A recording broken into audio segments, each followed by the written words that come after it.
There are some people out there who thrive on excitement, who consider themselves to be daredevils, want their whole lives to feel spontaneous, and others rely on day-to-day structure. They're happy when they can control their surroundings and other elements of the environment. And also for some people, change can truly be debilitating. There is something called adjustment disorder. And I have here a quote from Dr. Nikki Nance, who is an assistant professor of human services and psychology at Beacon College in Florida. And they say, adjustment disorder occurs when an individual's stressors exceed their resources for coping.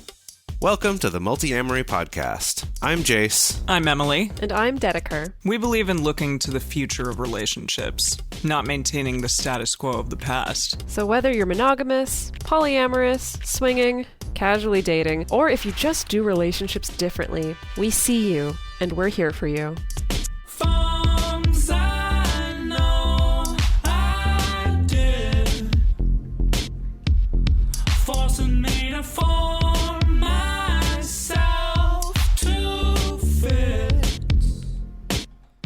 On this episode of the Multiamory podcast, we're talking about navigating big life changes with your partner or partners. Some big life changes, while exciting and motivated, can still be incredibly stressful and can threaten to break apart your relationship or at least make it more difficult for a while. We're going to discuss some things that can happen to you both physically and mentally when big change happens, challenges that might arise for you and your partners, and then finally, some tips and tricks to help you move through these changes effectively and easily, or at least as effectively and easily as possible. Yeah, that's always the goal. Let's just try to make things easier at the very least. Let's help out with that. This is a little more personal, but I recently moved out of the apartment that I've lived in for almost 6 years with my partner, and he and I moved into a new apartment together. So that's, fairly common everyday thing. A lot of people do that, but it still was fairly stressful, and it got me thinking hey, people have these kind of big life changes that happen, and even something like a move, because it happens over a process of a month or maybe a couple weeks or something, it puts a lot of stress on a relationship and a lot of stress on you personally, physically, mentally, all of those things. So I just kind of wanted to dive into what people go through when big life changes occur, or even maybe smaller life changes, but something happens that is a change, and sort of what occurs within you and within the other person while that's happening. Yeah, and just a caveat to get out of the way right at the top of this episode so that you, the listener, are aware. The kinds of changes that we're going to be focusing on and discussing in this episode are life changes that probably most people will perceive as positive. That's kind of the main focus that we have right now. Although we have done and we want to do other episodes on helping your partner and yourself through a big change, like something like the death of a loved one. There are certain topics where we really want to just give the episode that entire focus. So for this episode, we're going to focus more on what to do when some exciting and potentially positive changes can still feel really big and scary and become a huge source of stress. Yeah, this is interesting. We talked about this a little bit in our flight, fight, and freeze episode, but change operates in your brain the same, whether it's a positive change or a negative change. Your brain just simply doesn't love change, and that's not every single person, but for the most part, the amygdala, the primitive part of our brain, reacts to change as it would react to more of a dangerous situation. So it can lead to a lot of stress and anxiety and fear surrounding that big change, even if it's something that you're super excited about, or maybe you're excited about it a month earlier, and then it actually happens, where you have a lot of anxiety leading up to it, and then it happens, and you're in the midst of that anxiety and fear and stuff like that. And it's also regardless of whether it's a change that we're expecting or not, right? Yes. Yeah, absolutely. Because sometimes the anxiety gets worse when it's something that you are expecting. Right. You're expecting it, and so you have to dwell on it. You have to sit there and think about it a lot and all of the what ifs about that change. And so, yeah, it can definitely cause some stress for sure. And then if it's a change that you didn't see coming, absolutely, that can put a lot of stress on your life, regardless of whether it's a good or a bad change. And yeah, that can also lead to cognitive dissonance, which is something that we discussed on our episode that was all about specifically cognitive biases, which is episode 160, which is, whoa, long time ago. Gosh. It is. Amazing. So I have a quote here from Dr. Srinri Pillai, who is an assistant professor of psychiatry at Harvard Medical School. And they say, when you change, it actually activates the conflict sensors in the brain, and this causes brain chaos that we call cognitive dissonance. The activation of the conflict sensor becomes stressful to people. So again, even if it's a positive change, it's still this sensor that's like, ooh, there's something conflicting going on in my world. It's fascinating because sometimes I think when that conflict occurs and you're like kind of having an upset reaction to positive change, that may make you feel more upset because you're like, I should be feeling good about this. I should be really excited and happy. Like, why is that not what's happening right now? Yeah, absolutely. To continue quotes from Dr. Pillai, when it comes to positive life changes, the brain is still challenged to do something different. Even if that change is positive, it can induce anxiety or uncertainty or a feeling of unfamiliarity. And this generally precipitates habit pathways in the brain, meaning as soon as you feel stress, you want to go back to old habits. It's like I'm in a new, unfamiliar territory. I don't know where the predators are. Let me get back to where I was comfortable, even if this new place is better. I'm curious, do you feel like the two of you are more change adverse, or like you really, really like spontaneity and newness and stuff like that? Oh, I think I'm pretty change averse. Really? Actually, for someone who... I'm surprised. Yeah, historically has like traveled around so much and been so loosey-goosey and location independent. I really thrive on routine and stability, knowing what's coming down the pipe, knowing what's going to happen next. And before the pandemic, I feel like I was pretty good at actually getting that, even with traveling so much and moving around. And so the pandemic definitely threw a lot of that out of whack for me. I think for a lot of people, absolutely. Yes. What about you, Jase? Well, I'm just thinking about times when Dedeker and I have traveled together, specifically, that we definitely, even if we're staying in different places, like when we were pet sitting, we're always staying in different people's places with different animals and different setups in different countries, things like that. But that we would tend to have certain things, like certain areas or certain kind of things we would establish in any of those homes to sort of have some... Going through a little ritual to set up, here's my working space and your working space. And here's like for me, our place we put stuff when we're coming in and out of the house. Right, like, this is where the keys go. Yeah. Like there's something about it, even in an unfamiliar space, still setting up something familiar that's relatively unchanging. Yeah. Yeah, I mean, I've heard it said that humans are really, really good at adapting to new situations. However, that's an interesting point that you two are talking about, that like I set up like a space that is familiar to me. And I wonder if that adaptation kind of moves in that area. Like you create something that's familiar and therefore you're able to adapt to it because it becomes a safe space for you in a way. I don't know. I think something that's worth thinking about maybe with this whole episode is, I think when we talk about stress in popular psychology, we tend to only think of it in a negative context. And while stress is, difficult and can cause problems and is for lack of a better word, is stressful, that stressfulness isn't inherently a bad thing, right? Like if you think about exercise is putting stress on your muscles or on your body for the purpose of it, growing and improving. Maybe you could argue that solving a difficult puzzle or learning something is stressing your brain, causing it to work. But sometimes that can feel good. And I think it's like that interesting thing of finding balance. And so I think it is that like we can adapt to new things. And maybe for some people, we really crave novel experiences, but we also need to have a certain amount of comfort. And it's like striking that balance between having just enough stress, not avoiding it altogether. So ultimately, all of our brains are different, and therefore they will react differently to change. There are some people out there who thrive on excitement, who consider themselves to be daredevils, want their whole lives to feel spontaneous, and others rely on day-to-day structure. They're happy when they can control their surroundings and other elements of the environment. And also for some people, change can truly be debilitating. There is something called adjustment disorder. And I have here a quote from Dr. Nikki Nance, who is an assistant professor of human services and psychology at Beacon College in Florida. And they say, adjustment disorder occurs when an individual's stressors exceed their resources for coping. So it's kind of like when we were talking in the trauma response episode or the survival response episode about can you feel and can you deal, essentially, that sometimes a change can create such big waves that like we can't deal. You know, the feels are too much and so we can't deal. Yeah. And so this can be typified, you know, by having like a reaction that's disproportionate to the event that you're reacting to.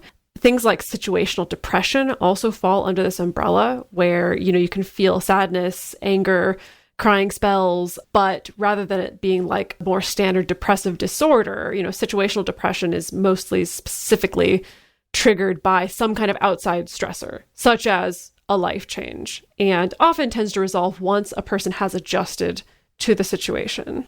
Yeah. So someone with adjustment disorder might expect excitement or elation to occur if they're told they just got a promotion, for example. That should be exciting, but in fact, it might hit them with a huge wave of anxiety and start sobbing instead. And I would even argue that even outside of the realm of specifically a disorder, that can happen where it's just sort of everything hits you all at once. Even if it's something you've been working hard for, maybe for several months or years, when you finally get it, sometimes that's overwhelming, especially if it is a really big change. But there are 6 different types of adjustment disorders and symptoms that might manifest as depression, fighting, and recklessness, brain fog, and more. Many of them, as Dedeker said before, they're temporary, tend to resolve themselves on their own once you become adjusted to the situation. However, as always, if you find yourself truly debilitated by it and it's negatively affecting your life, it might be a good idea to speak to a mental health professional and see if they can help you with that. Alrighty, so what are some examples of big life changes that can cause our brains to sort of go into panic mode? And these are, again, maybe perceived as like positive changes or exciting changes. Some of them are going to be changes that might be spontaneous, might happen, you know, when you least expect it, and some are changes that happen when you've been planning for them for a while. So, for example, moving to a new city or a state or to a new apartment or even to a new country, as the two of you have done often. Moving into a new place with a roommate or a partner or many partners or even a parent, or having any of those things happen to you. So parent moving in with you, a partner moving in with you, a roommate moving in with you, stuff like that. Maybe even moving out of a place that you shared with someone, romantic partner, parents, roommates, etc. The articles that I looked up, a lot of them talked about the empty nesters. So when, you know, kids go away to college, that kind of thing, it can both be like super challenging and really exciting because finally I get like some of my space back for the first time. Getting a new job or promotion. Yeah, also something like changing a career, right? Even bigger than that. Maybe you've wanted to get into a new line of work and you finally get it. That can still be very stressful. Buying a home or a big purchase, maybe buying a car. It kind of depends where you're at. Having a child. Whoa. Big life change there. or having a fur child, as I've experienced from watching my partner Alex adopting a puppy. That we've all gotten a little bit of adorable experience of definitely that. I mean, from my perception, positive change, but has also produced, you know, a fair amount of quite understandable anxiety. Yeah. Yeah, totally. As Emily said, you know, having a child move away from home to go out to college or just to move into their own place. Various stages of the more traditional relationship escalator, right? The change from dating around to being exclusive or moving in with each other or getting engaged or getting married or opening up your relationship. Absolutely. I would say opening up a relationship's a big one. Yeah, some things that may be on the horizon for some of y'all listening to this episode, something like getting back out there in the dating scene after, let's say, a pandemic or any kind of just long stretch of time. And while we're at it, just seeing any people whatsoever, socializing with friends and family after a pandemic, maybe going back into the office again after you've been working at home for a long time. There's a lot that we're on the cusp of. That's a lot of anxiety-inducing potential there, yeah. Yeah. Another one is coming out. And I realize, coming out, depending on, what you're coming out about, isn't necessarily a one and done, but it's a big life stage and a big life step if you're coming out in a way where it's, I'm very much embracing a self or an identity that is different from how I've been perceived by others. That's huge. Also, things like the end of a relationship, of course, that can be tied to if you're cohabiting with someone. Also, the moving out, also a little bit of a loss of identity. Like, so many things can be tied to that. Other examples, I don't know, just off the top of my head, applying for 6 months to get a travel exemption to go to Australia, and then finally getting it after like a mountain of paperwork and BS, and it's super stressful and anxiety producing. Something like that, perhaps, just as to pull a random example out of thin air. Yeah, I recall you talking to me about it afterwards and just being like, oh my gosh, like now it's actually happening. Now I actually got it. Whoa, this is really intense. And there's so many other logistical factors that I now have to think about because this occurred. It's been a whole thing, but that's like all, a story for another time.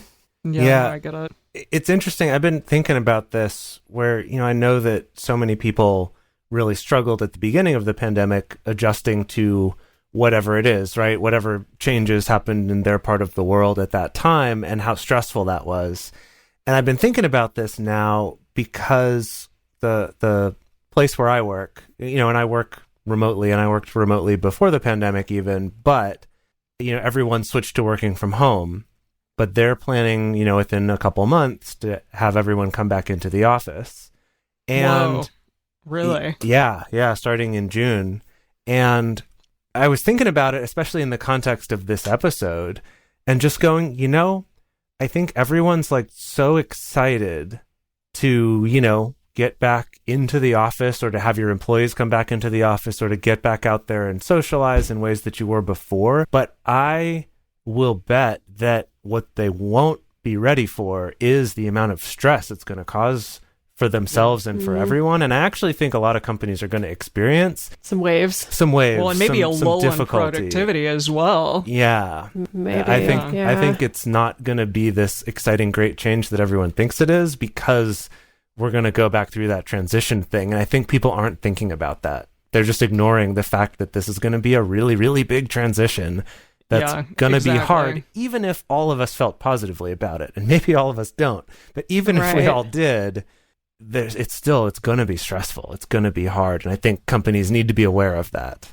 Yeah, I've seen so many posts on Twitter jokingly talking about having to go back out and like socialize with people, and how we're all going to be at a big party just standing around like not knowing what the hell to say to each other. Yeah. Because we have forgotten how to socialize in that way with multiple people in front of our face. And that is really scary and anxiety inducing. Even though I think that so many of us for so long were like, oh, I want this pandemic to be over. I'm so over it. I'm so tired of this. But we really have gotten used to it. No, I can already anticipate the wave of so many Medium articles that come out, or New York Times articles of people talking about like, hey, actually, there's a lot of things that suck still. About going back to this. Maybe socializing wasn't as great as we thought it was, or maybe being in the office wasn't as great as we thought it was. That's definitely going to happen. But I think, to bring it back to this episode, I think what the big takeaway here is with that is that maybe it is great. Maybe you do love socializing and you love being back in the office and not working from home or whatever it is. But just to realize that, as Emily said before, even with this change that's really positive, moving to a cool new apartment that you're excited about or getting a promotion, it's still stressful. And so and we'll talk about some things you can do later in the episode too, but just keep that in mind, that it is going to be stressful even if it is all good, right? So what happens to our bodies when this big life change happens? Things like anxiety. This can also be, like the physical symptoms of anxiety, like sweaty palms or heart palpitations or shortness of breath, things like that. This could result in depression and sadness. And again, as Emily pointed out, that weird feeling of guilt of like, why do I feel depressed and sad about this when this should be a good thing? What's wrong with me? Could be fear. Could be the 4 Fs, the freeze, flight, freeze, fawn, fight. Put those in a weird order. Yep, that was it. But there's some repeats in there, but I think we know what you mean. Maybe anger, resentment, lashing out, inability to make decisions, just overall feeling of dread or discomfort and like the confusion that comes with that. Why am I feeling this? So just be aware. Yeah, I have a story. A colleague of mine at work recently qualified for low-income housing and got her first apartment, and she has a young son, and is moving out with her young son to this apartment for the first time out of her parents' house. And she was so excited and like showed me a video of the place and was really, really happy about it. And then like a week later, when she actually had moved, I asked her about the move, and she said, it's been really, really difficult to, adjust to being on my own for the first time. Even though I have my son, I don't have my parents. I don't know how to do everything that I need to do, stuff like that. And it's really interesting. It really made me stop and think. I'm like, wow, yeah, that makes a lot of sense. Like, regardless of how excited you are initially or how excited you think you should be, sometimes the adjustment period is pretty big. Yeah. It's given me a lot of thoughts recently going through current big life changes or being on the cusp of some life changes, that it's really made me reevaluate how I respond to people who are going through a change that I perceive to be unequivocally really positive. Because what I found is, like, when I share with clients or, people that I'm working with, and I share from a more practical perspective of like, oh yeah, I have this thing coming up where I'm going to be going back to Australia to reunite with my partner. And a lot of people are like, oh my God, that's so great. Congratulations. Like, you got the thing. And while I appreciate that, there's a part of me that's just like, that's not the full picture though. I'm full of all the feelings. It's like positive and negative and like scary and stressful and like everything. And like, I don't feel that same energy of just being able to be like, woo! Yay, birthday. Yeah. What's that thing? A party. What's that thing you blow at a birthday party? An awooga. Like, I'm not all awoogas. I'm kind of a little bit awooga, but mostly I'm kind of like womp, womp, womp a little bit. And then there's also guilt and shame about that. So it really has got me thinking about, I don't know, I think it's really wonderful to celebrate things with people, but maybe when I'm listening to someone sharing a positive change, maybe before jumping straight to, oh my God, that's so great, like giving a little space for them to... How are you feeling about it? Yeah, maybe leaving a little more open-ended instead of just assuming it's all wonderful. Because I do think that can probably exacerbate the feelings of guilt. Yeah. If it's like, oh, I don't feel 100% happy or elated about this. It's actually much more complicated than that. Yeah. I wish I could have like revised what I said to the woman who moved out to be like, hey, like I'm normal. Here for you. Yeah. That's totally normal. Yeah. All right. Well, we're going to talk about how to navigate all of this fear and anxiety and intense newness that's happening in these big emotional changes. But first, we're going to talk about some ways that you can help us continue to bring this show out there to the masses for free. And we're back. So how is it that we deal with these life changes so that all that fear and anxiety don't get the best of us? Even if it's normal for it to be there, how do we get better at coping, at being more balanced with this? Much of the same advice that we've given on the show in the past applies here when you're personally going through a big life change. But of course, there are going to be some special considerations when you have another person or multiple other people, like a partner or partners, going through the change at the same time with you. Yeah, so I'm going to talk about some of the things that I sort of discovered when I was moving that my partner and I were sort of like doing at the same time or at different times. And I'm interested to kind of hear if the two of you have like gone through similar things. But I was surprised that, first of all, the two of us kind of like went back and forth trading anxieties. So there were times when like I was super anxious about something, or there were times when he was super anxious about something. And that's tough when you don't have the same time that anxiety is occurring. When like you may just be like, wow, I'm totally fine about this and excited, and why aren't you? And then at another point in time, he's like, I feel good, why aren't you happy right now? That's really tough. So, for instance, I was super on the ball about trying to find a place. I set up a bunch of appointments and stuff because he was kind of scared about that, or just he had a rougher time, like, getting us together and getting us excited about moving and stuff like that. when the move occurred, I was really anxious about where the hell do I put everything? I don't know how to put up curtains. I don't know how to do decorating. He's really good at all that stuff. And so I was just, in an anxious mode after the move, whereas he was more of in an anxious mood when the move happened beforehand. Mm. I mean, I can definitely relate to this kind of going back and forth, even with Dedeker's example about her travel exemption to be able to go to Australia, of her kind of right at first kind of freaking out about it, and I was the one being like, no, you're all right, it's gonna be great, and then kind of trading off sometimes where it's like, oh, now I feel sad, but I am excited about it too, but I'm also sad, and just that really kind of being sort of all over the place personally as well as your partner. And I imagine for Dedeker there's also that with Alex on the other side, and so there's like extra dynamics for her of complication. Oh with all yeah, that. it's navigating both of y'all. Yeah, I think that's the thing I've also learned is when you have multiple partners and essentially there's a life change that's affecting everybody in some way. It really keeps you on your toes if you're a hinge partner, for sure, especially with what you're describing, Emily, this kind of like trading off anxieties or kind of being at a different place in the peak or the trough of the wave of anxiety, or what triggers your anxieties being really different for each person.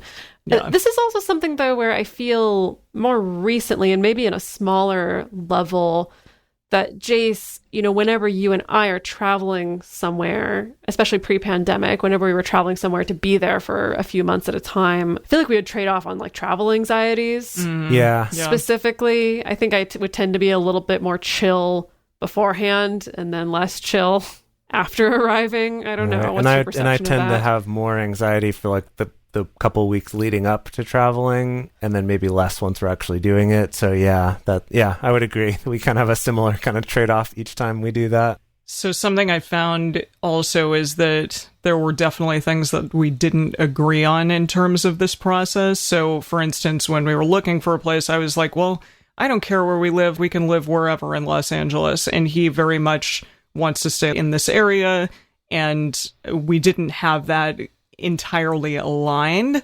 He also really wanted to weigh his options and take time with things, whereas I find something, let's do it. Let's go for it. And, it doesn't quite like line up in that way. If you're doing something with another person, you have to manage the fact that both of you are not going to agree on everything. And that maybe in an idyllic world, yes, that will happen. But in reality, that's probably going to be something that you're going to have to contend with. Well, that is a good thing, though, with my experience with Jase of us moving around so often in the past and having to resettle in new places. I do think we started to anticipate where our areas of disagreement were going to be. Interesting. We could walk into a house and be like, ooh, we're going to fight about that space. Or, ooh, right. I know that I better do this so that you don't get upset about that in a good way. Like, I do feel like that was a little bit of a skill by going through that particular transition many times. But of course, the first few times, it was all a surprise to find out what were the things that like we agreed on versus didn't agree on. Yeah, and that's interesting too when it's like something that you don't expect. You're like, whoa, really? That's something that you're not wanting or that you're upset about or that you don't agree on with me? That's too bad. So, yeah, for sure, when it kind of catches you by surprise. And it is, I think for most people, you generally don't get as much practice moving spaces as Dedeker and I have had for a number of years, when we were able to travel around a lot. But I will say there is a difference there, too, between that kind of, we're going to a place for a few months. So it's not just like a vacation, we're going there, we're working, we're living in the place. But that's still very different from we're buying a a or we're signing a lease on something. Then there's kind of a different level of we're permanently moving across the country or to quote a unquote different country. Permanently. Yeah. And I could see that, too, with jobs or something. Like I have a friend who his girlfriend got a job that took her across the country. And, that's been a big adjustment for them too. And can cause some of these similar things of like, what do we agree on and what do we disagree on? And some of that was surprising, I think, for them. And I think that's not uncommon in that kind of situation. Yeah, absolutely. I mean, there's even more special considerations to think about when like it affects one person in maybe a positive way, but then to the other partner it feels negative because maybe that thing is taking them away from you in a way. Right. And it's that conflict of like, hard. I'm happy for you, but I also want you to not take it because it means you're going to be away from me. So, yeah, exactly. It's tough. That's hard to navigate too. Sometimes the stresses that we were feeling were directed at each other, and this didn't happen that much, but definitely like I think that when you are tired and when you're stressed, it's really easy to get upset at the other person and be snippy or snappy or, not as patient as you could be, stuff like that, simply because your faculties are just compromised at that point. And so you can't really deal with all of the stress as well as perhaps you should be able to. Yeah. I mean, yeah, absolutely. Dedeker and I have definitely had some times of getting snippy with each other. I know sometimes, just even, I find even the stress of like someone coming to visit for even a weekend or a week, like that, even that can be stressful and can lead to you like not enjoying your time with them visiting as much too, because you're kind of more just like irritated or snippy, even though like you want them to be here, you want them to visit you. It is a complicated thing that can be very confusing. Yeah, like somebody coming in and hanging out with you. Yeah, but it's tough. Like it doesn't feel as exciting or good as you want it to in that moment. Yeah. There were definitely some things that we couldn't plan for. So like, things going wrong. I mean, like one of my furniture pieces, like only half of it arrived, and like some things got like dinged or broken in the move, or whatever. We didn't have quite as much space, like storage space, as we thought we were going to. So then we had to purge, which is not a bad thing, but definitely like kind of threw a wrench in when we got here, stuff like that. So you can't like have a contingency plan for absolutely everything, but it definitely, like those little things kind of sometimes pile up, and then they cause like your anxieties or your emotions that maybe are negative to go into overdrive in that moment. Yeah, it's that difficult thing of needing to stay on your toes. I think whenever you're going through a change like this, and that's hard when you are someone who relies on routine and knowing what's going to happen next, and maybe both you and your partner are that way, that sometimes it's kind of like, how can we help each other in this dance of needing to stay on our toes and be able to react to whatever comes up for us. I mean, it reminds me of non-monogamy in a lot of ways, because a lot of people will try to have a contingency plan for everything, and it simply like is not going to work. Like it's not going to happen. There will always be something that you can't plan for. And so in a way, you just kind of have to roll with the punches, but that is tough, and it can cause, especially people who really like to be in control, it can be very challenging. Yeah, I'm actually in the process of taking a course on project management, and one of the things that comes up in that is this juxtaposition of, on the one hand, you want to try to plan things and plan for all your contingencies and have fallbacks and have escalation protocols and whatever to handle everything. And at the same time, you need to be flexible and realize that it's always going to change and it's never going to work out the way you want it to. So it's like that interesting mix of having structure while still having that structure be flexible. And I think that takes some practice to find a way to do that, especially when you're coordinating with other people, whether that's a whole team at work or whether that's with a partner or a roommate or whatever. Totally. One of the things that I found was that we got super exhausted, especially me. I didn't take any time off of work, so like I did like back-to-back shifts with like moving stuff over here and then having an 8-hour moving day and then going to work the next day. Jeez. And it was not great of me. I was dead tired. And then like I went over to clean our old apartment, and that took 5 hours, and it was a lot. And so if you're tired, you're not going to be at your best self for your partner. And that seemed to happen over and over again, especially like during this time, because there's a lot of logistical stuff involved in moving. And in a lot of these types of big changes, maybe it's going to physically take you down to a point where you simply like aren't able to be at your best.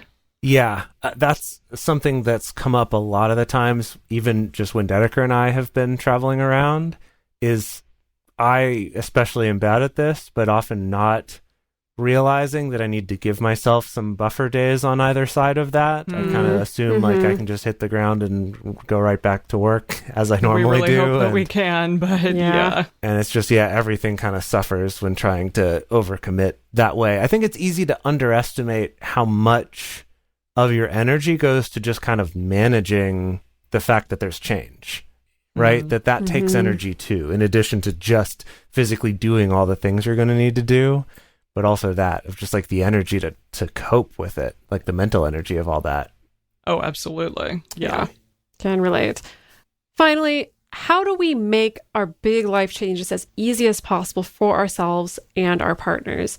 I think this is a really relevant question to ask because, citing Gottman Institute research, they have found that a big predictor of divorce and relationship happiness/unhappiness is tied to how the people in the relationship deal with external stress. This is actually a thing, and specifically with relapse as well. If people have gone to couples therapy or marriage therapy, that depending on how they deal with life stress is also correlated with whether or not they're going to relapse and kind of undo all the work and all the tools that they picked up in therapy. So this is a really important thing to think about. So I think first thing is we can be cognizant of that. We did an episode a while back, 267, that was about de-stressing together with your partner. And we talked about particularly having a formula for a de-stressing conversation. I think it's really important to have with your partner or partners, figure out what are your rituals that the two of you use to recharge together and to renew yourselves. And it could be different from what your preferred date night activity is, or it could be the same, but like, for instance, your preferred way of recharging together could be we order really unhealthy takeout and watch a trash TV show, and that's how we recharge ourselves. We kind of indulge in that every so often, but I think it's this kind of thing where it's also important to find the little areas where you can carve out a little tiny corner of time or space to be able to melt some of that anxiety and stress together. And I think if you can help out your partner with their anxiety or stress, like for instance, like I said at the beginning, I think the idea of like finding an apartment was overwhelming for my partner. And so I kind of picked up the reins there. And I was the one who like made all the calls and researched the places and like made appointments for us to go and see things. And also like he was stressed about seeing movers in a time of COVID and like being with a bunch of people in a really small space, but I'm totally vaccinated. And so I was able to kind of take the reins on that on the moving day and sort of direct people in that smaller space. Then like on this end, he helped me with things like, putting stuff up and helping me decide where to put things and taking the reins on stuff that causes me anxiety. Yeah. So next, I guess kind of related to that, kind of segueing from that, is just compromise. That compromise is key. And this, again, to go back to what Dedeker and I were saying before about when we would go into a new space, we could start to anticipate some of the conflicts that we were going to have. They were usually over how certain space was used or where things got put away versus do things get put away. Relating to like, is this a space where things are so they're easy to access, or is this a space where things are set temporarily and then are put away somewhere else? And kind of our differing thoughts on that in different areas of the house, as an example. And that's something that, one, knowing that that's something to anticipate can help, but also having a conversation about it and coming to a compromise of, okay, well, why is this important to you and why is this important to me? Kind of reminds me a little bit of some things we've talked about too, with kind of having these like fundamental disagreements with your partner, maybe about like timeliness or about how you spend money or something like that, that a way that can help to deal with it is to understand better why they feel that way about it. Not just, oh, well, you're wrong, let me tell you why I'm right. But like, why? What's the meaning to you? What's the story to you? Here's my story. This is the meaning it has for me. Can then help you to come up with compromises that actually do work, that actually address each other's more deeply seated needs and beliefs and feelings and values, I guess you could say, about these things rather than just trying to argue over who's right. Because sometimes the perspectives are just different, and it's more important to acknowledge that than to try to, argue over who's right. Yeah, I mean, that's not to say, like, letting your partner, like, walk all over you or whatever, but I think that it is important. Not. Yeah. No, but it is important to kind of see the things, like, what is most important to me about what we're doing. If we have two things that are diametrically opposed to one another, then, like, you can decide, okay, am I going to definitely, like, need this thing, or am I able to give a little and allow them their own space or their own time or whatever it is that they're wanting about whatever situation you're in? Compromise is good. It's important. I'd say maybe the other side to compromise, like something that compromise needs in order to be good and to be helpful, is also advocating for yourself. That I think sometimes we can preach compromise without enough of that emphasis on, but also part of that compromise is getting clear on what are the parts of this that are most important to me, so that we can find what are the ones that are most important to you and find the best compromise between those, as opposed to compromise meaning I'm just not going to get any of the things that I want because I want my partner to be happy, which ultimately is not great for them or for you, actually. Yeah. So, yeah. I definitely, like, need to work on that one, but yeah, it's important to figure out, like, what mountains are you going to die on, which is our next one.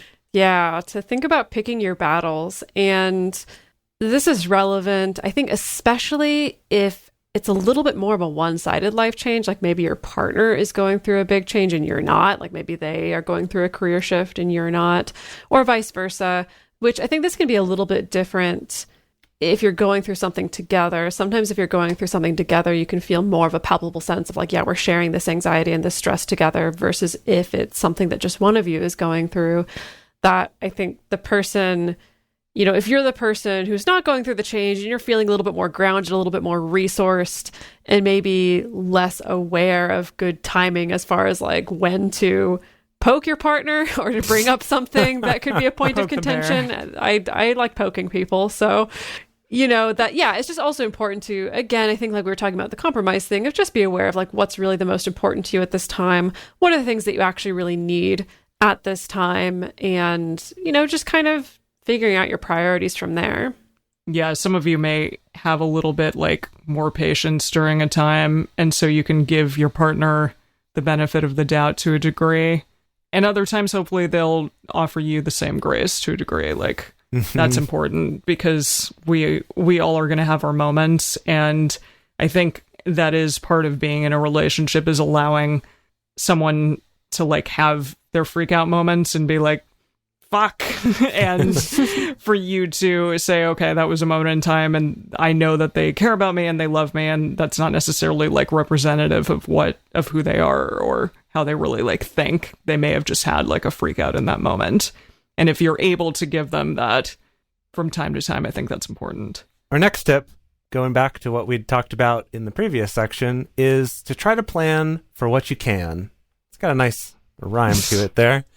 Plan for what you can. And I would say that part of that too is make a plan that involves expecting change. And what I mean by that is, like, an example of a rigid plan is, we keep using moving. I'm trying to think like what's a different example of something to maybe make it simpler. Like going on a trip? Sure. Yeah. It's like going on a trip, right? So the non-flexible planning would look something like, okay, we're going to get up at 6 a.m. We're going to pack up our things. We're going to be in the car by 6:45. We're going to go. When we get there, these people are going to be there waiting for us. They're going to help us. We're going to go do this. And then that other thing, and we'll make sure that we've gotten, the keys from this person to then go to this other place. And everything's kind of very linear, and each step relies on the previous step happening exactly as you expected it to happen. Whereas a more flexible plan could still look a little bit like that, but it could be, here's, the schedule or the agenda of that. And then at some point later in that day, here's a extra like block of time, an hour of padding, in case those things didn't go according to plan. Or if they did, then we can go do something else. Or if it's something like a move or a relationship transition, like opening up a relationship, it might look something like, okay, let's do this for a week, and then let's plan to talk again and see, like, how does it feel so far? What might we want to adjust? Okay, great. Let's try this next thing for a week, rather than we're opening up our relationship. We're going to start doing it on this day. We'll both start dating people within a month of that, and then we'll, have them move in 6 months after that. Or, Jeez, right? Some really rigid thing that's planning on a bunch of things you can't control. Yeah, I think planning things like a radar is really helpful in instances like this, because you can take into account, like, hey, a move is coming up, or a big change is coming up, so let's check in and talk about it and try to figure out, like, how can we help each other and serve each other best during this time, because we know that there's going to be a lot of anxiety involved, and then plan for another one, a month later or whatever, and also have the same sort of check-in. So I think there's a lot of planning that can be involved in any of this, even though you know that you're going to have moments where unplanned things are going to come up, and that's fine, but plan for the little things that you can control. Yeah, and plan time for readjusting when they don't go that way, I guess. That's true. Yeah. That's a good idea.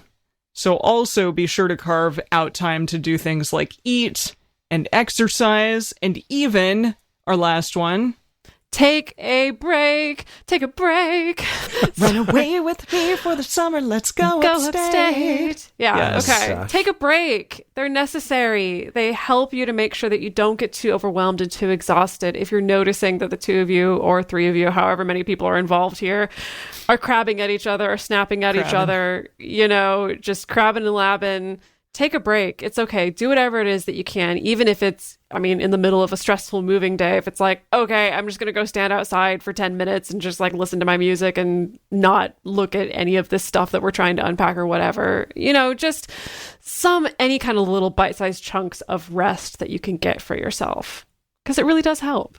Mm-hmm. Yeah, and even if you're going through, like, a purely cerebral, like, big life change, or, it's some, big promotion or whatever, like, give yourself a moment. Like, give mommy a minute, Just, like, chill out for a bit, because maybe you do need time to adjust to this new big change, even if it's just you need some emotional and mental time. Yeah, and I think what's important there is that part of that means maybe backing off on some of your other normal commitments or things that you do. And that can be hard to do, because it's like, oh, this good thing happened, I shouldn't need to compromise on those. But just check in with yourself, be aware, and maybe give yourself more, I guess, sort of break time, whatever that looks like for you, than you normally would, especially because you realize you're going to be busier with these changes. Oh, yeah. I think because of this impending going to Australia thing that I'm on the cusp of, it initially at the time felt like this wasn't related, but I made the choice to take a social media break. And in my brain, it was like totally unrelated. But then I realized afterwards, I was like, oh, yeah, this is so nice, because it does help me to free up more mental and emotional bandwidth for dealing with all the crap that I have to deal with. Not even just the practical things, but just all my own emotions and feelings that come up, as well as my partner's emotions and feelings that come up. Yeah. Yeah. Which we are going to talk more in the bonus episode about special considerations to think about if you are non-monogamous when these big life changes occur. So yeah, hopefully you got something out of this episode. I know it was a little bit more personal, like deep dive, but I think that a lot of these things can apply to whatever big life change you're going through, and hopefully you can navigate it in the best way that you possibly can. We know that it's going to be difficult, because even those happy, exciting life changes are stressful and challenging. And so give yourself some leeway. Give yourself, like, the gift of taking time to understand that you have to emotionally adjust. And that's totally okay. So our call to action question this week, which is going to be on our Instagram, is: do you respond similarly or differently than your partner when a big life change occurs? And then how does that manifest? Are you excited? Are you happy? Are you nervous? Are you scared? Stuff like that. Do you feel like you and your partner align when a big life change occurs, or is it not really the same? So we're interested to hear that this week. The best place to share your thoughts with other listeners is on this episode's discussion thread in our private Facebook group or Discord chat. You can get access to these groups and join our exclusive community by going to patreon.com/multiamory. In addition, you can share with us publicly on Twitter, Facebook, or Instagram. Multiamory is created and produced by Jase, Lindgren, Dedeker, Winston, and me, Emily Matlack. Our episodes are edited by Mauricio Balvanera. Our social media wizard is Will McMillan. Our production assistants are Rachel Shennework and Carson Collins. Our theme song is Forms I Know I Did by Josh and Anand from the Fractal Cave EP. The full transcript is available on this episode's page on multiamory.com.